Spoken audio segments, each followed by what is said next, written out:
Hello everyone, welcome to Sprint UPSC. So we are discussing the NCERT and this is your India, People and Economy. इसका हम first chapter and first session अभी start करेंगे और first chapter is all about population. ठीक है, तो हम इस चैप्टर में पॉपुलेशन के बारे में समझेंगे, डिस्ट्रीब्यूशन, डेंसिटी, ग्रोथ. ओके, सो पहले आप देख लीजिए क्या क्या कंटेंट्स हैं.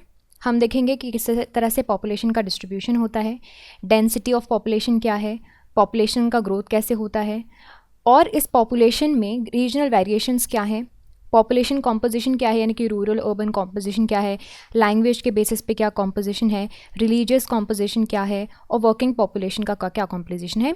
And there is one more point in your chapter that is promoting gender sensitivity through Beti Bachao Beti Padhao campaign, social campaign. ठीक है, बट इस पर्टिकुलर सेशन में, इस पार्ट में हम फोकस करने वाले हैं डिस्ट्रीब्यूशन ऑफ पॉपुलेशन, थोड़ा इंट्रोडक्शन देखेंगे, और डेंसिटी ऑफ पॉपुलेशन. सो देखो, सबसे ज़्यादा इम्पॉर्टेंट किसी भी जगह के लिए होते हैं वहाँ के लोग, है ना. People are the most important asset और उनके बारे में समझना पड़ना बहुत ज़्यादा ज़रूरी है. यहाँ पे अगर हम भारत के अकेले की बात करें तो India is the second populace country. सबसे फर्स्ट पॉपुलस है चाइना. ठीक है, आप वहाँ की पॉपुलेशन 2011 के पास में 1210 मिलियन थी.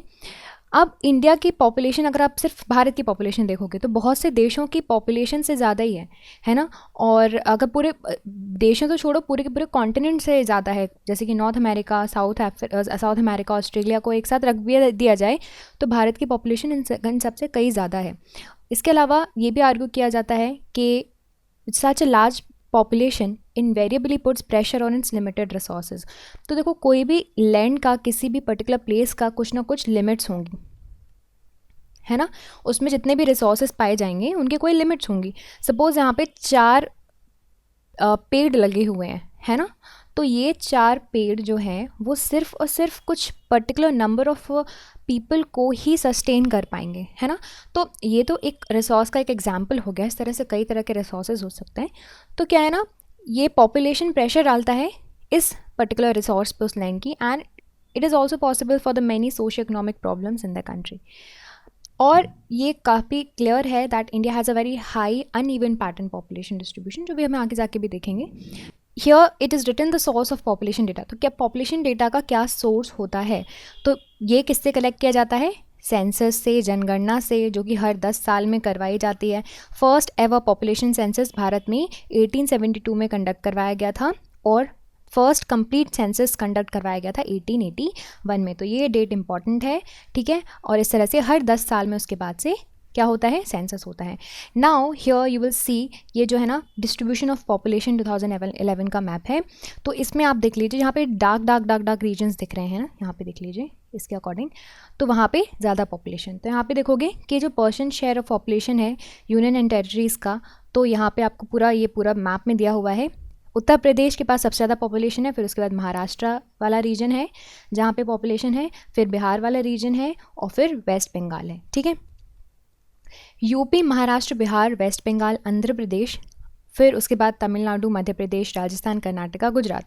ये सारे स्टेट्स को अगर आप मिला दोगे तो 76% ऑफ पॉपुलेशन कंट्री का इन्हीं स्टेट्स में जो है आपको कॉन्सेंट्रेटेड मिलेगा. ऑन द अदर हैंड, यही पॉपुलेशन शेयर आपको जो छोटे स्टेट्स हैं जैसे कि जम्मू एंड कश्मीर, वहाँ पे 1.04% है. अरुणाचल प्रदेश, हिली एरियाज, उत्तराखंड में थोड़े कम आपको मिल जाएंगे, right. Such a uneven spatial distribution. Now what you are saying कि कुछ ऐसे स्टेट्स हैं जहाँ पे बहुत ज़्यादा पॉपुलेशन है और कुछ ऐसे स्टेट्स हैं जहाँ पे बहुत कम पॉपुलेशन है. तो क्या है? अनइवन डिस्ट्रीब्यूशन है. और ये बताता है कि पॉपुलेशन फिजिकल फैक्टर से भी इफेक्ट करती है, यानी कि आपके फिजिकल फीचर्स से, जोग्राफी से इफेक्ट करती है, सोशो इकोनॉमिक कंडीशन से इफेक्ट करती है, और हिस्टोरिकल फैक्टर्स भी होते हैं जिसकी वजह से लोग किसी पर्टिकुलर एरिया में ज़्यादा कॉन्सेंट्रेटेड होते हैं. अगर हम सिर्फ फिजिकल फैक्टर की बात करें, तो इट इज़ वेरी क्लियर कि जहाँ का क्लाइमेट सूटेबल होगा, लोग वहाँ पे ज़्यादा अच्छे से रहना पसंद करेंगे. जहाँ का टेरेन अच्छा होगा वहाँ पे, प्लेन एरियाज़ में लोग ज़्यादा प्रेफर करते हैं, हिल एरियाज़ में कम करते हैं, है ना. और ऐसे जगह पे रहना ज़्यादा पसंद करते हैं जहाँ पे पानी अवेलेबल हो. ये तो हम हिस्ट्री में भी पढ़ चुके हैं कि कई जगह पे आपको यूजुअली मिलेगा रिवर वैली सिस्टम के आसपास ही आपको ज़्यादा पॉपुलेशन कॉन्सेंट्रेटेड रहती है, क्योंकि पानी की अवेलेबिलिटी ज़्यादा अच्छी रहती है। वाटर अवेलेबिलिटी डिफाइन करती है पॉपुलेशन पैटर्न को, ठीक है। कॉन्सिक्वेंटली हम ये भी देखेंगे कि नॉर्थ इंडियन प्लेन्स हैं, डेल्टाज हैं, कोस्टल प्लेन्स है, यहाँ पे आपको ज़्यादा पॉपुलेशन मिलेगी as compare to the interior districts of southern central Indian states. Himalayas, some of the northern regions and the western states में आपको थोड़ी कम पॉपुलेशन मिलेगी। हाउएवर, ये तो हमने बात कर ली क्या क्या फिजिकल फैक्टर डिपेंड करते हैं, बट अभी आज के डेट में हमने क्या कर लिया है, हमने टेक्नोलॉजिकल डेवलपमेंट कर लिया है। टेक्नोलॉजिकल डेवलपमेंट के कारण जैसे कि राजस्थान है, ठीक है, राजस्थान पूरा डेजर्ट वाला एरिया है, बट वहाँ पे इरिगेशन फैसिलिटीज़ हमने अच्छे से कर ली है, और वहाँ पे स्पेशली मिनरल्स मिल गए हैं, एनर्जी रिसोर्स मिल गए हैं, है ना, ट्रांसपोर्ट अच्छा हो गया है, जिसकी वजह से मॉडरेट से हाई कॉन्सेंट्रेशन पॉपुलेशन आपको इन एरियाज़ में मिल जाएगी। और इन areas which were previously very thinly populated, पहले वहाँ पे बहुत कम लोग रहते थे, but with the advention of the human beings and human mind अब आपको यहाँ पे भी पॉपुलेशन अच्छी मिलने लगी। नाउ अब बात करें सोशियो इकोनॉमिक हिस्टोरिकल फैक्टर्स की, तो वो भी बहुत ज़्यादा इफेक्ट करता है आपके पॉपुलेशन डिस्ट्रीब्यूशन को।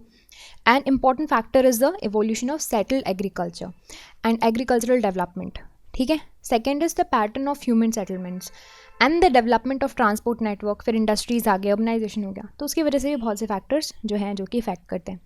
तो ये आप ऑब्जर्व करोगे in that the regions falling in the river plains, जो भी रीजन्स आपके रिवर प्लेन्स के आसपास आते हैं या फिर कोस्टल एरियाज़ में होते हैं, वहाँ पे आपको ज़्यादा कॉन्सेंट्रेशन मिलेगा पॉपुलेशन का।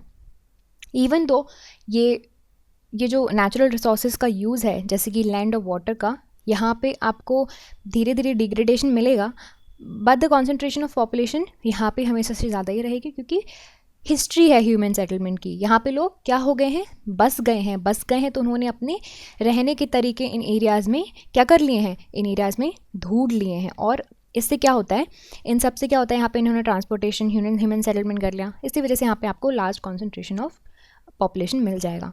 ऑन द अदर हैंड कुछ अर्बन रीजन्स भी हैं, जैसे कि दिल्ली, मुंबई, कोलकाता, बेंगलुरु, पुणे, अहमदाबाद, चेन्नई, जयपुर, यहाँ पे भी आपको ज़्यादा पॉपुलेशन मिलेगी। क्यों मिलेगी, क्योंकि यहाँ पे इंडस्ट्रीज़ बना ली हमने, अर्बन सेंटर्स बना लिए हमने, हैं, और यहाँ पे माइग्रेशन हुआ, इसकी वजह से पॉपुलेशन ज़्यादा है। Now let's discuss about the density of population. So density क्या होती है, डेंसिटी आप कैसे डिफाइन करोगे, number of persons divided by unit area, okay. So इससे क्या है, आपको अंडरस्टैंडिंग अच्छे से मिल जाती है कि पॉपुलेशन का कैसा डिस्ट्रीब्यूशन है in relation to its the land के रिलेशन में पता चलता है, ठीक है। तो भारत की डेंसिटी देखो 2011 के सेंसस के अकॉर्डिंग तो 382 पर पर्सन स्क्वायर किलोमीटर है, एंड इसके बाद ये स्टेडीली इंक्रीज होती गई है अबाउट 200% पर square kilometre over the past 50 years, as ये जो पॉपुलेशन है वो इंक्रीज होती है from 117 persons per square kilometers 1951 to 382 persons per square kilometers in 2011.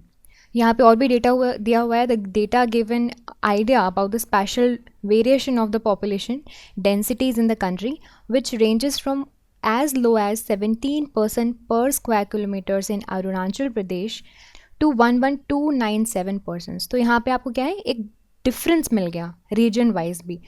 और यहाँ पे आप देखोगे among the north Indian states, Bihar में आपको ये डेटा है, वेस्ट बंगाल, उत्तर प्रदेश, आप खुद से पढ़ सकते हैं। स्टेट्स हैं जैसे कि असम, गुजरात, आंध्र प्रदेश, हरियाणा, झारखंड, यहाँ पे मॉडरेट डेंसिटीज़ है, ठीक है। यहाँ पे आप डेंसिटी देख लीजिए, इस मैप में आपको डेंसिटी भी बताई गई है in this figure. Now hill states में देखें तो हिमालयन रीजन में नॉर्थ ईस्टर्न स्टेट्स हैं, सिर्फ असम को एक्सक्लूड कर दिया जाए, वहाँ पे लो डेंसिटीज़ मिलेगी आपको, ठीक है, लो डेंसिटी रीजन्स हैं। और जो कुछ आपको यूनियन एंड टेरिटरीज हैं, अंडमान एंड निकोबार को भी हटा दो, तो यहाँ पे आपको क्या मिलेगा, बहुत very high density of population मिल जाएगी। The density of population that we have discussed is a crude measure of human and land relationship. तो बेसिकली हम किसका रिलेशनशिप निकाल रहे हैं, ह्यूमन बींग्स कितने लैंड पे रह रहे हैं। बट एक बेटर इंसाइट चाहिए अगर आपको ह्यूमन लैंड रेशो का, तो बहुत सारे फैक्टर्स हैं जिनको हमें कंसिडर करना पड़ेगा कि पॉपुलेशन कितने कल्टिवेबल लैंड पर प्रेशर दे रही है, फिजियोलॉजिकल फीचर्स क्या हैं, एग्रीकल्चर डेंसिटीज़ क्या हैं, है ना। तो ये काफ़ी ज़्यादा अच्छे से आपको डेटा दे पाएगी. नाउ हियर फिजियोलॉजिकल डेंसिटी कैसे कैलकुलेट करते हैं. टोटल पॉपुलेशन को डिवाइड कर दो नेट कल्टीवेटेड एरिया, जितना भी एरिया कल्टीवेशन के लिए सही है उसको डिवाइड कर दोगे नीचे, ठीक है. फिर एग्रीकल्चर डेंसिटी कैसे निकालते हैं. Total agricultural population divided by cultivable area. So agricultural population में आपके कौन कौन आ जाते हैं. कल्टीवेटर्स जो कि कल्टीवेट करते हैं, लेबर जो कि एग्रीकल्चर में लगा हुआ है, उनके फैमिली मेम्बर्स, क्योंकि यूजुअली भारत में आपको एग्रीकल्चरल एक्टिविटीज़ में पूरी फैमिली डिपेंडेंट होती है. So this is it about this distribution and population density. In the next session, we will continue the further things, and I think you like this video, and if you did, you can subscribe to the YouTube channel for more videos and updates, and also you can download the Sprint UPSC app to practice book chapter and topic wise. Remember, candidates, just reading books and watching videos are not going to help you out unless you practice thoroughly. So identify your mistakes and work to improve your performance, and Sprint UPSC is the perfect app to do all of this. अगर आपको video पसंद आया हो तो हमारे YouTube channel को subscribe कीजिए और वीडियोज़ एंड अपडेट्स के लिए साथ ही साथ डाउनलोड कीजिए Sprint UPSC ऐप. यहाँ पर आप अपनी books chapter and topic wise practice कर सकते हैं. देखिए, सिर्फ बुक पढ़ने से और वीडियोस देखने से मदद नहीं मिलेगी. जब तक आप अच्छे से प्रैक्टिस नहीं करोगे तो अपनी मिस्टेक्स को जानिए, परफॉर्मेंस को इंप्रूव कीजिए, और स्प्रिंट यूपीएससी के लिए परफेक्ट ऐप है. I will see you soon in the next video. Thank you very much.